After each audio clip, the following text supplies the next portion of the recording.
Pun demikian Sayyidina Abu Ayyub Al-Ansari melakukan perjalanan dari Madinah Al-Munawwarah kepada Sayyidina Uqbah bin Amir radhiyallahu taala anhu yang ada di Mesir. Dari Madinah ke Mesir, cuman pengen ngapain? Cuman pengen nanya satu hadis, bener nggak ente wahai Uqbah bin Amir dengar ini dari Nabi? Apa hadis tersebut? Hadis man satara alayya mu'minan man satara ala mu'minin fid dunya satarahullahu yaumal qiyamah. Barang siapa yang menutupi aib seorang mukmin di alam dunia, maka Allah Subhanahu wa taala akan tutup aib dia di akhirat. Hadis sedikit redaksinya, kalimatnya juga nggak banyak, tapi kemudian para sahabat saking cintanya kepada Rasulullah, saking perhatiannya terdapat hadis dari baginda Nabi Shallallahu Alaihi Wasallam, nggak peduli tuh jarak yang jauh, meskipun hanya untuk satu hadis. Sayyidina Baqi bin Makhlad rela nyamar jadi peminta-minta, ya, rela nyamar jadi peminta-minta hanya untuk apa? Hanya untuk mendapatkan hadis dari seorang imam besar namanya Imam Ahmad bin Hambal.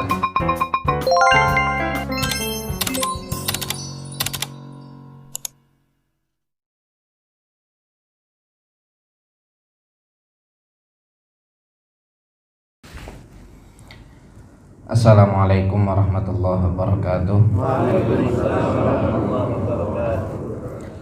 Alhamdulillah wassalatu wassalamu ala sayyidina maulana rasulillah wa ala alihi wa ashabihi wa man tabi'ahu wa nasarahu wa walah amma ba'da. Wa nawaina ta'alluma wa ta'lima wa tadhakkura wa tadhkira wa nafa'al intifa' wal ifadah wal istifadah wal hatha ala tamassuki bi kitabillah wa sunnati rasulihi sallallahu alaihi wa alihi wasallam wa du'a ilal huda wa dalalah alal khair ibtigha'a mardatillahi wa qurbihi wa thawabih. Subhanaka la ilma lana illa ma 'allamtana innaka antal alimul hakim wa la haula wa la quwwata illa billahil aliyyil azim. Allahumma inna na'udzubika min ilmin la yanfa'u qalbin la yakhsha'u nafsin la tashba'u 'ainin la tadma'u 'amalin la turfa' wa min du'ain la yustajabu laha bi rahmatika ya arhamar rahimin. Allahumma inna nas'aluka al-ilma ladunni wal masyrabas safil hani ya wahabu ya ghani. Hadratul mukarramin yang saya muliakan, wabil khusus guru kita Bapak Ki Haji Ma'mun Adung mata'anallahu bituli hayatih, seluruh jajaran DKM Masjid Al-Barakah, mudah-mudahan senantiasa dalam naungan kasih sayang Allah. Juga yang saya cintai jamaah sekalian, yang mudah-mudahan kita semua senantiasa dikaruniakan keistiqomahan oleh Allah Subhanahu wa taala di dalam melaksanakan setiap aktivitas kita yang berkaitan dengan ketaatan kepada Allah. Jemaah sekalian yang dimuliakan oleh Allah, kita lanjut kajian kita pada tema besarnya adalah tentang hadis, di mana pada pertemuan yang lalu kita sudah membahas tentang jenis-jenis hadis. Ada yang hadis sahih, ada yang hadis hasan, ada yang hadis dhaif. Tentunya penilaian atau klasifikasi penilaian hadis tersebut dipengaruhi oleh syarat-syarat yang telah ditetapkan oleh para ulama untuk menjadikan hadis tersebut sebagai hadis yang sahih. Nah, jemaah sekalian yang dimuliakan oleh Allah, pada kesempatan kali ini kita akan sedikit membahas tentang marahil tadwinis sunnatin nabawiyah, fase-fase penulisan hadis baginda Nabi Muhammad sallallahu alaihi wa alihi wasallam. Dahulu di zaman baginda Nabi, Rasulullah melarang, ya, Rasulullah melarang para sahabat untuk menulis selain Al-Quran. Dalam hadis baginda Nabi sallallahu alaihi wasallam bilang, la taktubu anni syai'an ghairal Quran. Jangan engkau tulis apapun dari diriku selain Al-Quran. Ya, jadi di zaman Rasulullah apapun itu yang terkait dengan petuah Nabi, yang terkait dengan nasihat Nabi, itu semua nggak ada yang ditulis. Karena Rasulullah SAW melarangnya. Yang boleh ditulis cuma Al-Quran. Kenapa demikian? Karena pada saat itu atau pada saat dilarangnya menulis yang selain Al-Quran, itu para sahabat belum begitu memahami perbedaan bahasa antara bahasa Al-Quran dengan bahasa sehari-hari, ya. Walaupun pada saat itu orang Arab itu terkenal dengan kefasihannya. Orang Arab zaman dulu kalau ngobrol beda dengan orang Arab zaman sekarang. Orang Arab zaman dulu kalau ngobrol itu lengkap dengan ilmu nahwu dan ilmu sharafnya, ya. Lengkap dengan tata bahasanya. Kalau sekarang kan Arabnya udah Arab berantakan, udah Arabi maklum, ya. Udah Arabnya udah Arab berantakan, kemudian juga dialeknya juga sudah sangat jauh berbeda, dan bahkan banyak orang Arab yang tidak mengerti kaidah bahasa Arab. Banyak orang Arab yang nggak ngerti nahwu dan sharaf. Dulu zaman kita belajar di Tunis, kalau pelajaran sorof mereka nyontek sama kita, ya. Orang Arab di sana kalau pelajaran sorof itu ngajinya sama kita, padahal materi yang diajarkan di kampus tersebut, ya, pernah kita pelajari di Indonesia pada saat kita kelas 3 SMP, kelas 2 SMP, ya. Nah, kemudian karena dilarangnya oleh baginda Nabi SAW khaufan min iltibas bil Quran, khawatir tercampur dengan Al-Quran. Jadi hadis di zaman Nabi itu nggak boleh ditulis di awal-awal karena takut tercampur dengan Al-Quran. Karena pada saat itu Al-Quran masih berlangsung turunnya. Al-Quran masih terus diberikan atau diwahyukan oleh Allah Subhanahu wa ta'ala. Nah, baru di akhir-akhir masa baginda Nabi Shallallahu Alaihi Wasallam berdakwah, baru kemudian memerintahkan para sahabat untuk menulis apapun yang terlontar dari lisannya. Kata baginda Nabi dalam hadis yang lain, ya, uktubuh fama kharaja minhu illal haq, tulislah apa yang keluar dari mulut saya, karena nggak ada sesuatu yang keluar dari mulut saya melainkan itu adalah sebuah kebenaran, ya. Nah, maka pada saat itu mulai para sahabat radhiyallahu taala anhum wa ardhahum mulai nulis yang namanya hadis Nabi dengan sarana yang amat sangat terbatas, namun tidak mengurangi himmah mereka, tidak mengurangi semangat mereka, tidak mengurangi kecintaan mereka kepada baginda Nabi Muhammad Sallallahu Alaihi Wasallam, untuk pada akhirnya mereka mengabadikan, mereka istilahnya mendokumentasikan, mereka mengarsipkan apa yang disampaikan oleh Rasulullah Sallallahu Alaihi Wasallam, ya. Ini di masa pertama. Dan seperti umumnya Al-Quran pada zaman itu, ya memang keadaannya terbatas, sehingga terkadang mereka menuliskan hadits-hadits Nabi di tempat-tempat yang medianya pada saat itu tidak seperti kita sekarang, ya, di dedaunan, di pelepah kurma, diukir di batu, ya, dan lain-lain sebagainya. Nah, tapi itu tidak menyurutkan langkah mereka untuk terus mengabadikan sunnah baginda Nabi Sallallahu Alaihi Wasallam. Jamaah sekalian, seiring berjalannya waktu, sampailah momentum untuk menulis secara sempurna hadis Rasulullah Sallallahu Alaihi Wasallam, yang mana kegiatan tersebut dimulai pada awalnya berangkat dari keprihatinan. Keprihatinan dalam hal apa? Dalam hal banyaknya ulama muslim yang meninggal karena keluar dakwah, jihad fisabilillah dan lain-lain sebagainya, lalu mereka banyak yang meninggal. Yang otomatis ya, ketika mereka meninggal, ya ilmunya juga ikut ke bawah. Makanya kata Sayyidina Ali karramallahu wajhah, kalau ulama meninggal itu apa yang terjadi?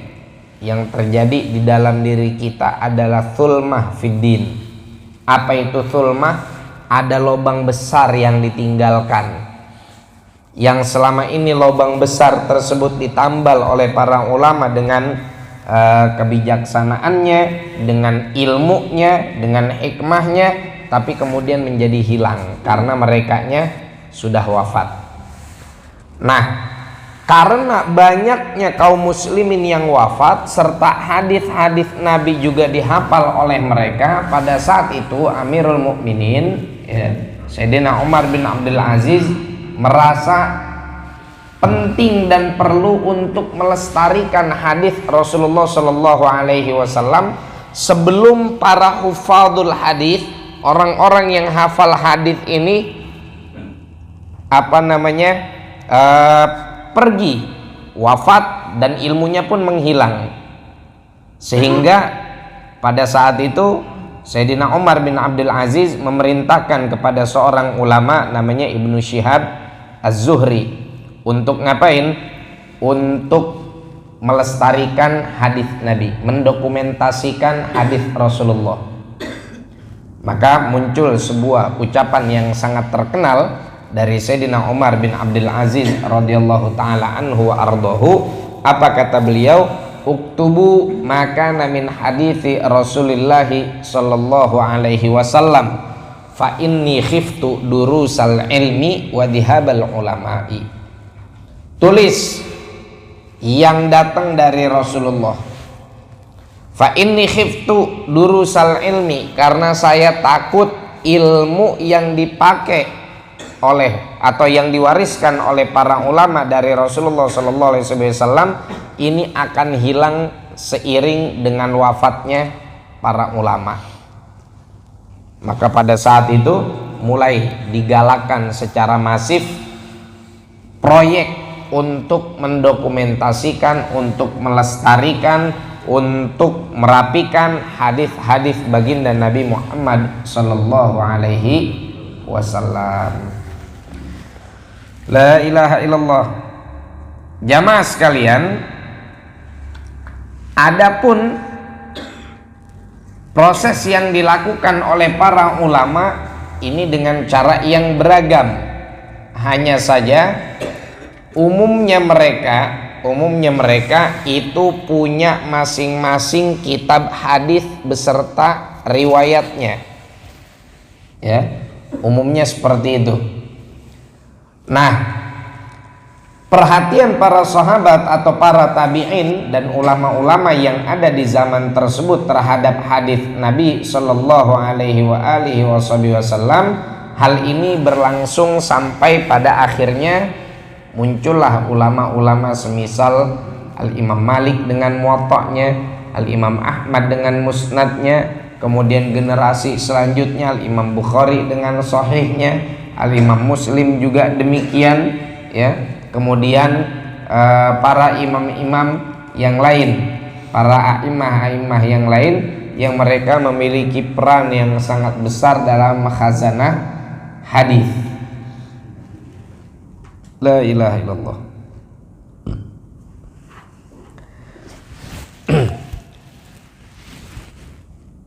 Secara umum fase membukukan hadis ini dimulai dari pertama kali adalah menulis semua hadis Rasulullah tanpa disortir, ya, tanpa disortir, tanpa dicek secara kualitas hadis tersebut, apakah hadisnya hadis sahih atau hadis hasan atau bagaimana. Pokoknya yang dapat hadis Rasulullah yang pernah dengar sebuah hadis, mereka semua dikumpulkan dan dikasih tugas untuk menulis tersebut.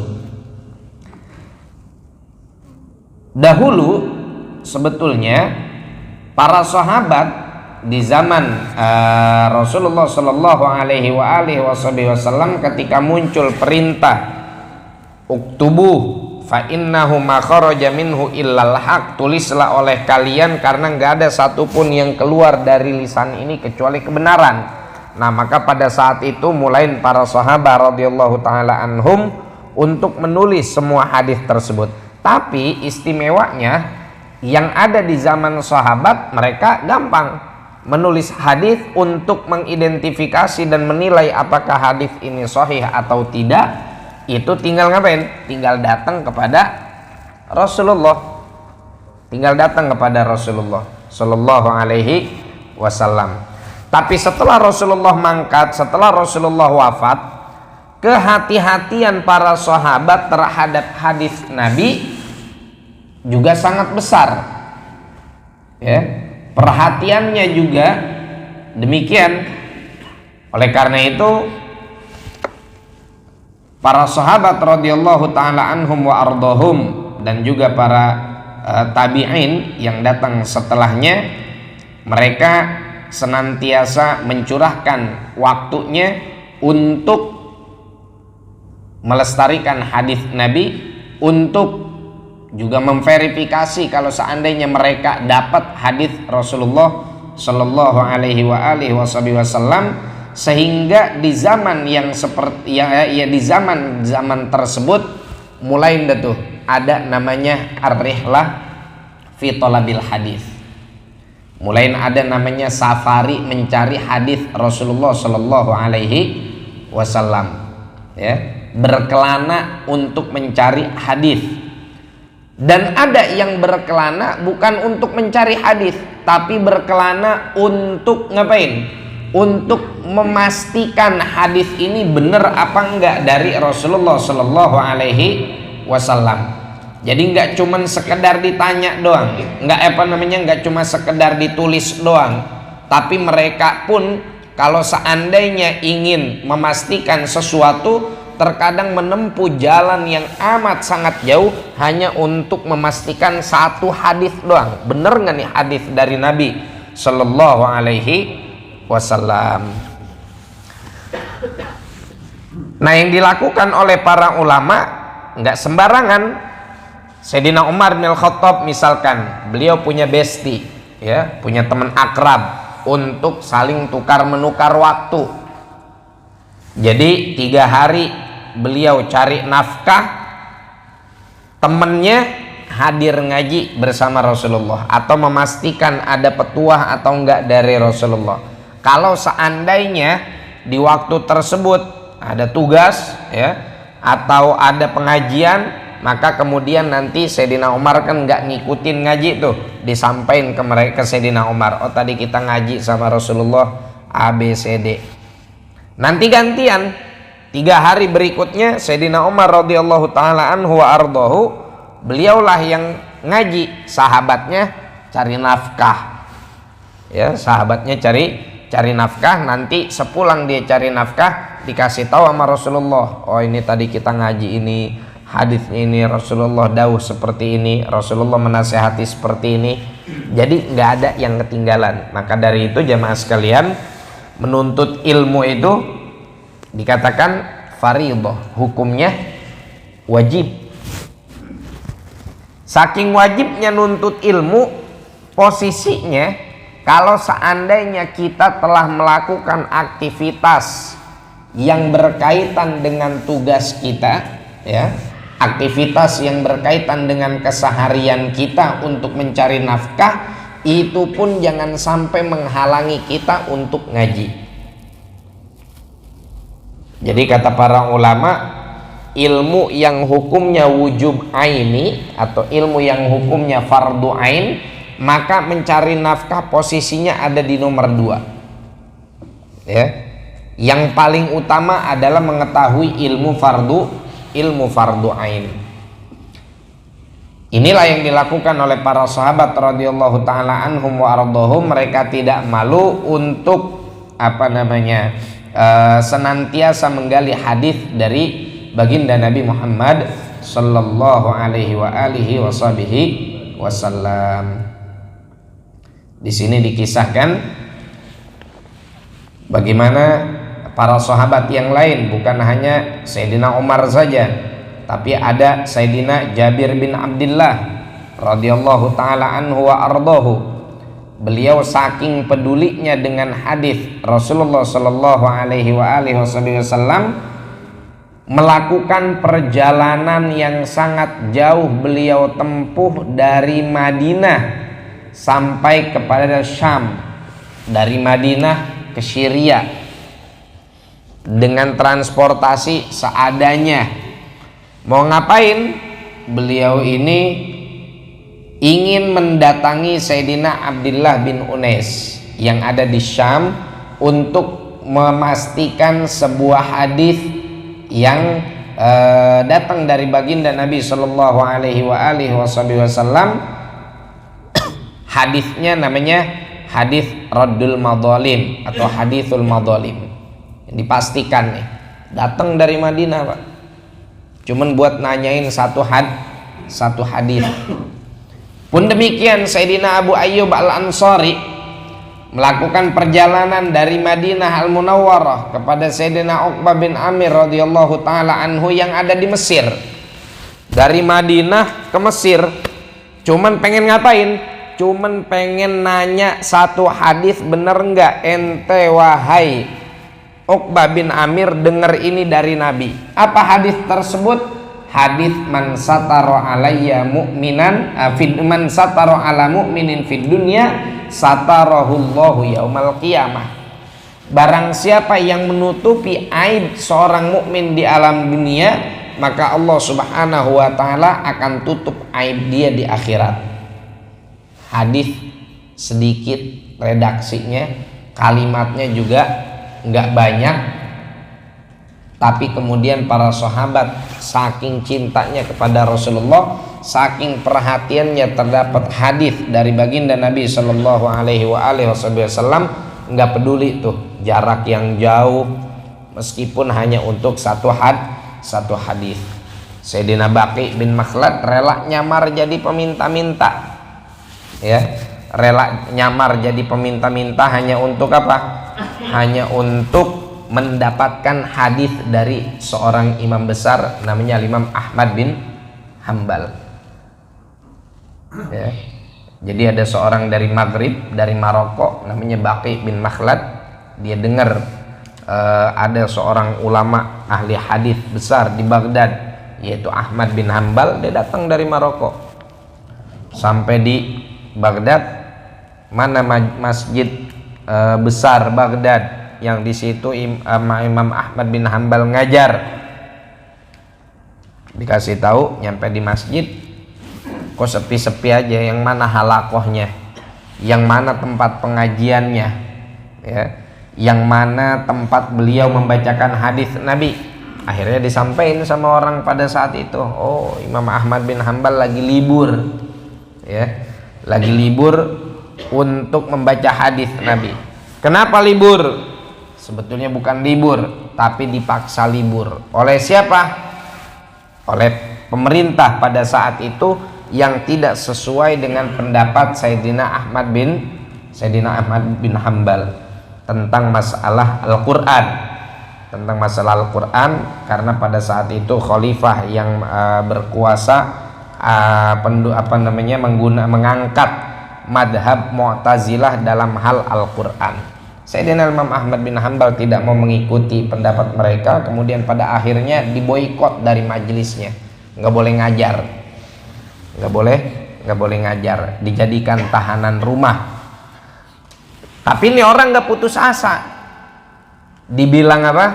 Dibilang Sayyidina Imam Ahmad bin Hambal nggak ada di masjid, adanya di rumah, sedang jadi tahanan kota dan udah lama nggak ngajar, nggak putus asa. Kalau kita kan Masya Allah, yang dirindukan adalah ustadznya datang apa enggak nih. Nah, Kalau Ustadz nggak datang, alhamdulillah libur, langsung nyarap, ya, langsung nyarap. Beliau enggak, apa yang beliau lakukan? Nanya, rumahnya di mana? Begitu dikasih tahu rumahnya, langsung nyamar jadi peminta-minta. Setiap hari datang ke Sayyidina Imam Ahmad bin Hanbal. Beliau bukan cuma nanya tentang satu hadis saja, tapi ingin berulang-ulang kajian tersebut dilakukan. Akhirnya begitu sampai di rumah Sayyidina Imam Ahmad bin Hanbal, ditanya, ente siapa? Saya Baqi bin Makhlad, ya, saya pakai pakaian peminta-minta sengaja biar nggak kelihatan sama mata-mata kerajaan. Saya datang dari jauh-jauh nih, pengen baca hadis. Kalau nunggu ente selesai dihukum baru saya ngaji, aduh sayang waktunya. Mending gak apa-apa sekarang ente imlain saya hadis Rasulullah, ente diktein saya hadis Rasulullah sallallahu alaihi wasallam. Dengan cara apa? Dengan cara saya nyamar jadi peminta-minta. Tiap hari saya datang, kasihan Pak, kasih Pak, dikasih ilmu, ya, dikasih hadis, ya. Alih-alih peminta-minta dikasihnya duit, ini malah justru dikasihnya ilmu. Itulah perjuangan Sayyidina Imam Baqi bin Makhlad. La ilaha illallah. Ini bisa kita bayangkan bagaimana Sayyidina Abu Ayyub Al-Ansari yang sudah sangat sepuh tapi tidak menyurutkan langkahnya untuk datang dari Madinah Al-Munawwarah menuju Mesir untuk memastikan kepada Sayyidina Uqbah bin Amir tentang hadis baginda Nabi sallallahu alaihi wasallam. Taib jamaah sekalian yang dimuliakan oleh Allah, fadilah kita menjaga hadis Rasul amat sangat besar. Di antaranya apa? Di antaranya adalah Rasulullah sallallahu alaihi wasallam pernah bersabda, "Naddarallahu imra'an sami'a minna syai'an fa'addaha kama sami'aha farubba muballaghin au amin sami'." Allah akan memberikan cahaya wajah seseorang yang ngapain? Yang mendengarkan hadis Nabi kemudian dia sampaikan. Jadi wajahnya dibikin terang, khususnya nanti hari kiamat, glowing tanpa harus make up, ya, glowing tanpa harus make up, berseri-seri wajahnya. Kenapa sampai demikian? Karena memang kalau kita nggak ngamalin hadis Nabi, ya lantas mau jadi apa? Ya kan? Karena memang petunjuk dan juga penafsir terbaik bagi Al-Qur'an adalah hadis Rasulullah sallallahu alaihi wasallam. Naddarallahu ra'an sami'a minna syai'an fa'addaha kama sami'aha. Allah akan memberikan cahaya kepada mereka-mereka yang hadir, ya, kepada mereka-mereka yang hadir untuk selalu menyebarkan hadis Nabi, untuk selalu mempelajari sabda baginda Rasul dan disampaikan kepada yang lain. Kenapa harus disampaikan kepada yang lain? Kata Rasulullah, rubba muballaghin au amin sami'. Berapa banyak orang yang dia nggak dengar langsung dari lisanku, tapi dia lebih paham ketimbang yang dengar langsung. Ya, dia lebih paham ketimbang yang dengar langsung. Orang yang dengar langsung dari Rasulullah seperti para sahabat, mungkin ada beberapa di antara mereka yang tapi kurang paham apa maksud dan tujuan, ya, dari hal tersebut, dari hadis tersebut.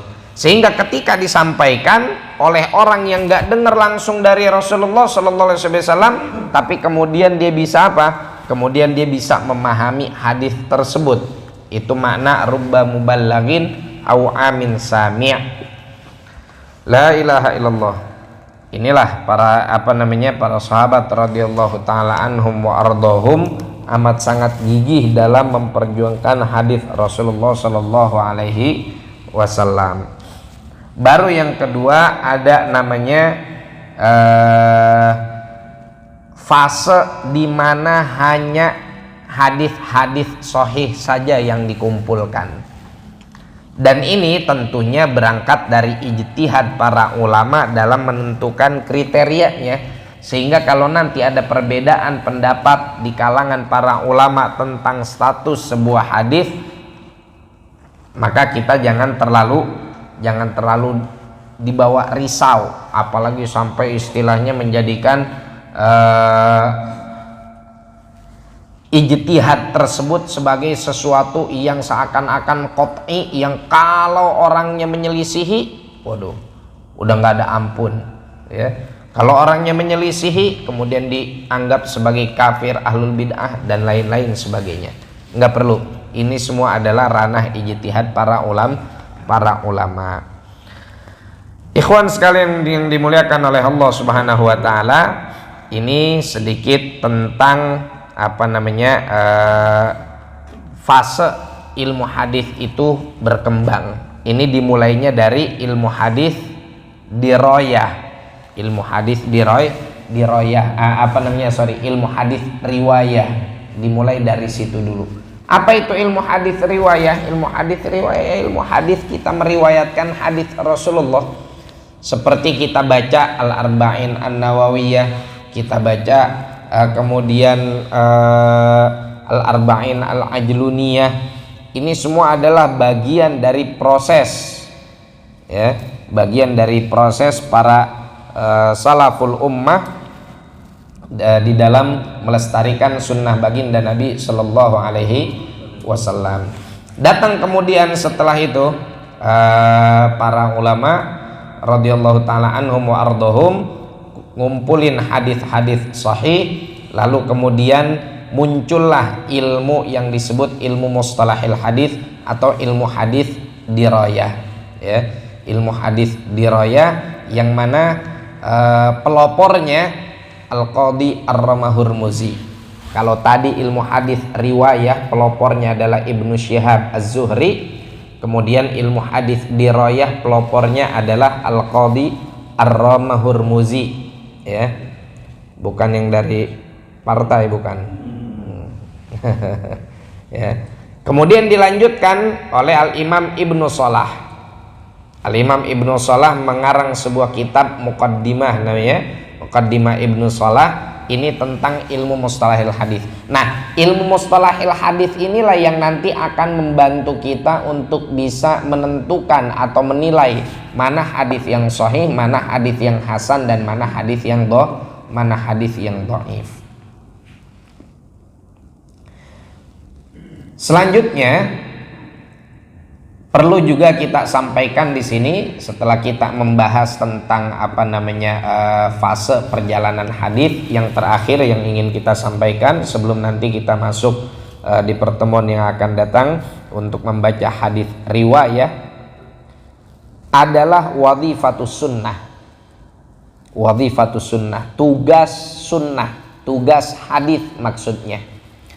Seorang ulama namanya Syekh Mustafa Sibai, beliau ngarang kitab namanya As-Sunnah wa Makanatuha fit Tashri' al-Islami.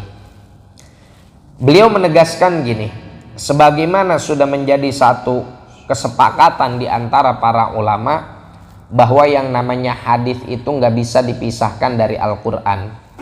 Dalam artian nggak bisa kita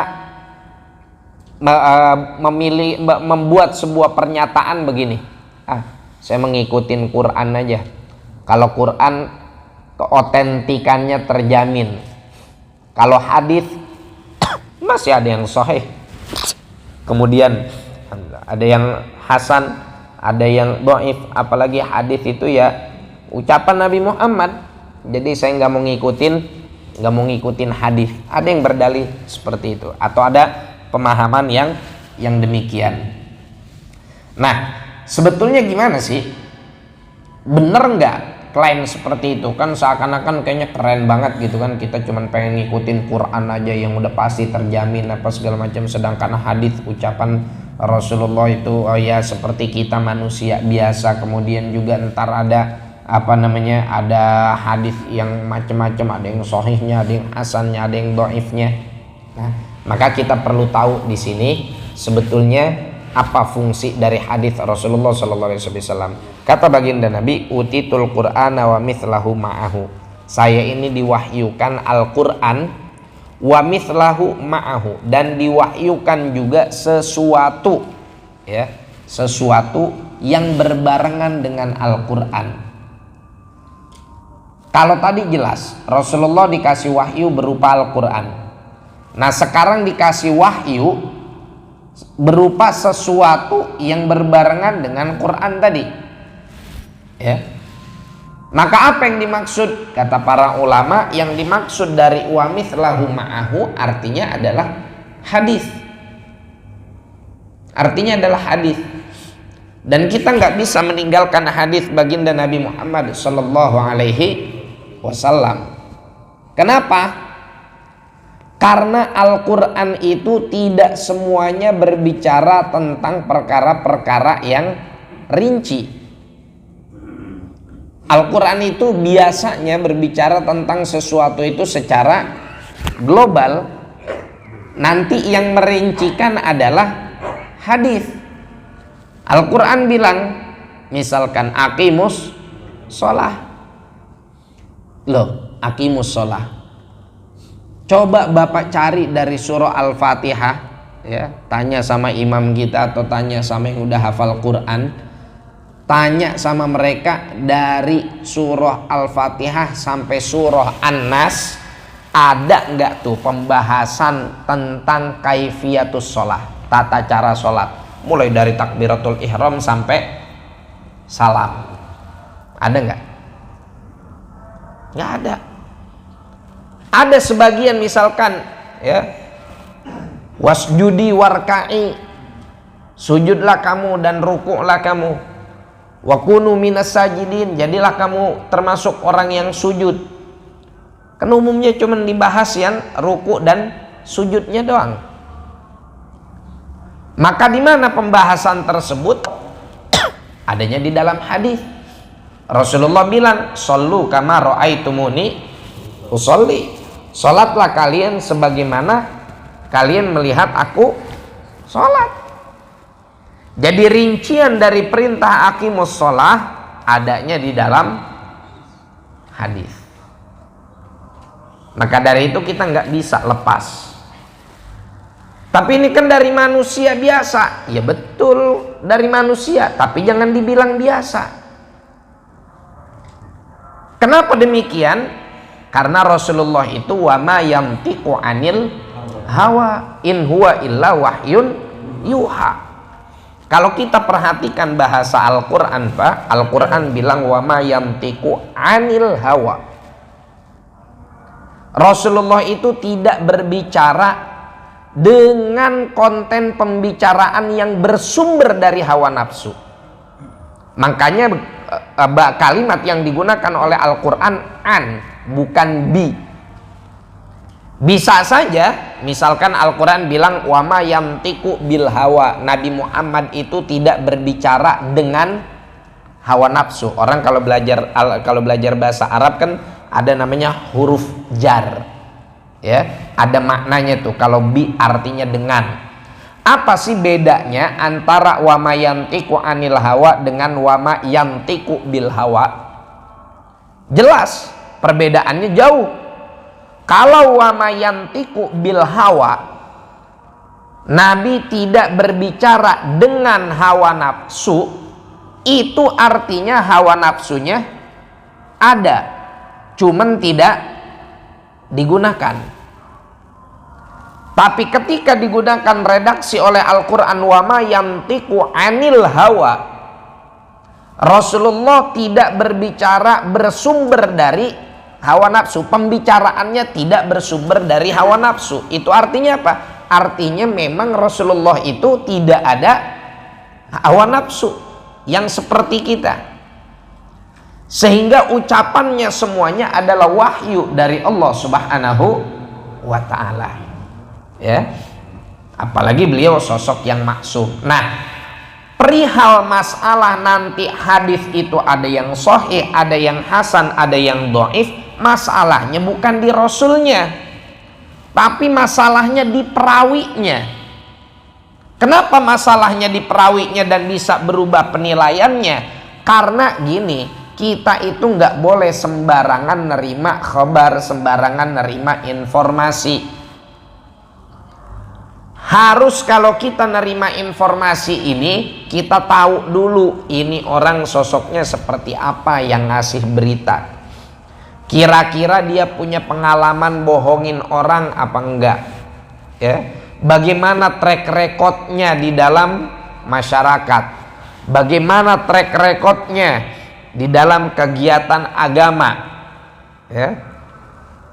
Itu sehingga ketika mereka yang meriwayatkan hadis Nabi memiliki track record yang baik, yang sesuai dengan kriteria hadis sahih, maka setiap hadis yang diriwayatkan oleh dia masuk ke dalam kategori hadis sahih. Kalau seandainya track record si perawi ini rada jelek, ya, track recordnya agak kurang bagus, maka pada akhirnya gara-gara track record dia yang jelek, akhirnya hadis yang diriwayatkan oleh dia pun sama, turun kualitasnya. Tapi kalau emang itu benar-benar ketahuan hadis dari Rasulullah dari jalur yang lain, ya maka harus diterima.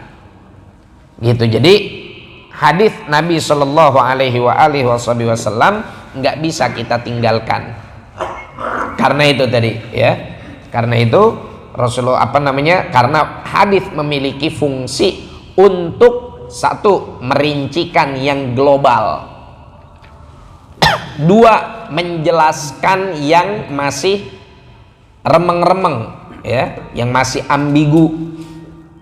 Itu adalah fungsi secara umum dari hadis Nabi Muhammad Sallallahu Alaihi Wasallam. Makanya nggak bisa kita tinggal, nggak bisa kita berdalih kalau Al-Quran ini kalamullah sedangkan hadis kalam Rasulullah. Ente dapat Al-Quran dari mana kalau bukan dari Rasulullah Sallallahu Alaihi Wasallam? Ngaku-ngaku hanya ingin ngikutin Quran, nggak mau ngikutin hadis, padahal Al-Quran pun nggak mungkin sampai ke dia kalau bukan lewat Rasulullah Sallallahu Alaihi Wasallam. Wallahu a'lam bishawab. Silakan jemaah sekalian kalau ada pertanyaan, kalau nggak ada saya yang nanya. Bisa nanya.